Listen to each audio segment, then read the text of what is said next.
लाओ से कहता है इस संसार में गलत कुछ भी नहीं होता, जो भी होता है बिल्कुल सही होता है, जो है जैसा है बिल्कुल सही और सटीक है।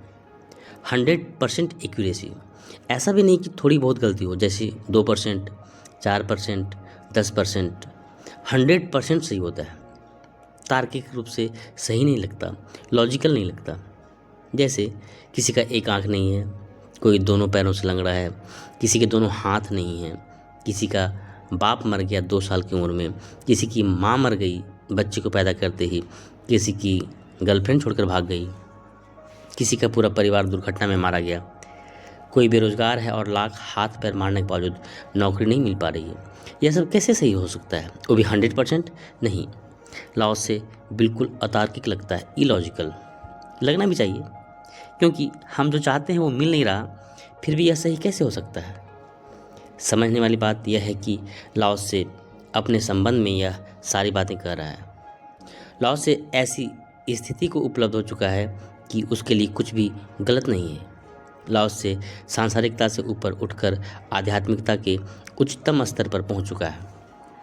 उसके लिए अब जो होता है वो होता है, उसे फ़र्क नहीं पड़ता, और जो नहीं होता नहीं होता, उसकी चिंता भी उसे नहीं है।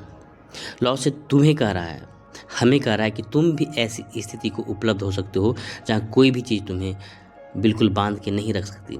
जब तुम भी साक्षी भाव में उतर कर देखोगे तो पाओगे कि जो होता है ठीक होता है।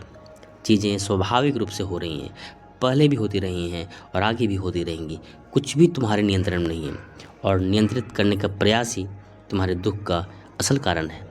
स्वीकार करो घटनाओं को, जो है जैसा है।